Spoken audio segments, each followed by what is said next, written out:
First supplementary, Rupa Ganguly ji. Thank you, Honourable Chair. Minister's reply is quite. I still have a few supplementary questions. What are the plans of the Ministry to impart the Vedic education in schools and also to stop incidents of beating teachers in some states? Ekal Vidyalaya number in the country is 79,000. So how do we promote them? सभापति महोदय, अभी राष्ट्रीय शिक्षा नीति 2020 देश में 34 साल के बाद लागू किया गया है। उस शिक्षा नीति में भारतीय मूल्य आधारित शिक्षा व्यवस्था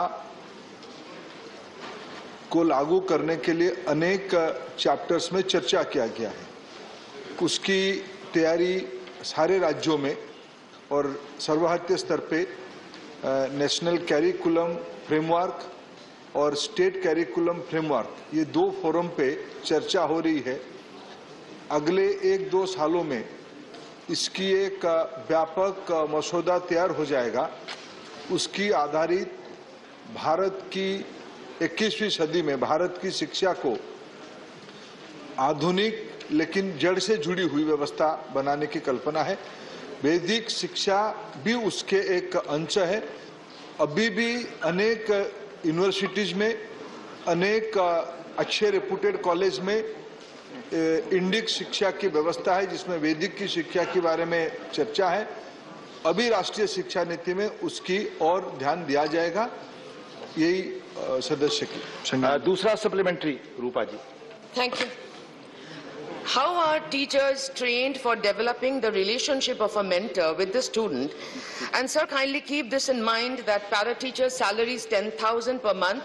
Recruitment process is vague and job applicants are in dhanna for more than few years in some states.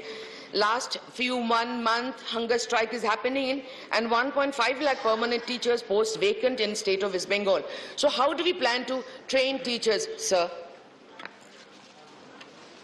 सभापति महोदय, मैं जब राष्ट्रीय शिक्षा नीति के बारे में उल्लेख कर रहा हूं, राष्ट्रीय शिक्षा नीति में इस बार पहली बार शिक्षकों के बारे में बहुत ध्यान दिया है।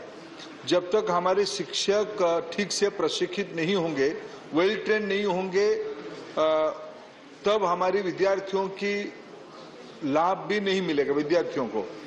इसलिए एनसीटी ने एक नया इंटीग्रेटेड कोर्स फ्रेमवर्क लाया है। राज्य सरकार ने और भारत सरकार दोनों मिलकर टीचर्स ट्रेनिंग के बारे में बहुत महत्व दे रहे हैं। ये भी राष्ट्रीय शिक्षा नीति में अंतर्गत है, इसकी अनफोल्डमेंट हो रही है। बाकी सदस्य ने एक और पूरक प्रश्न पूछी है कि पैरा टीचर्स के बारे में क्या है। मैं आपकी अनुमति से सदन को एक विषय में अवगत कराना चाहूंगा।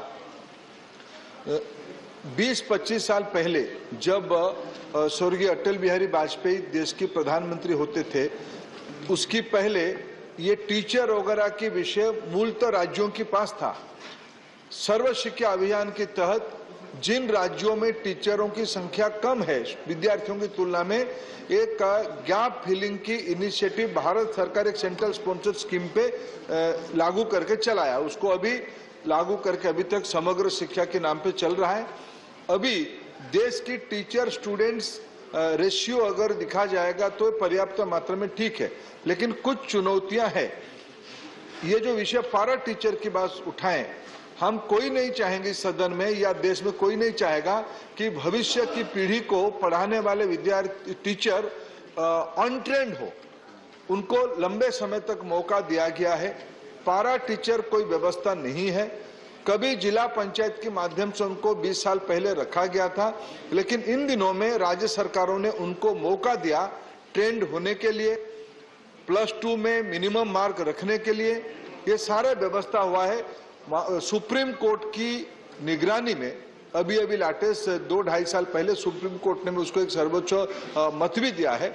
इसी आधारित पे लगभग राज्यों ने उस फॉर्मेट में आगे एक आधा राज्य राजनीतिक उद्देश्य या बाध्यबाधकता से रोजगार से विषय जुड़ा हुआ है और इसको एक तटस्थ आरोग्य जिम पे चला रहे, लेकिन भारत सरकार की स्पष्ट मत है उन लोगों के प्रति, और सुप्रीम कोर्ट ने भी उसको कहा है विद्यार्थियों को पढ़ाने के लिए, नई पीढ़ी को तैयार करने के लिए ट्रेन टीचर ही होना चाहिए, इसमें कोई कॉम्प्रोमाइज नहीं होनी चाहिए।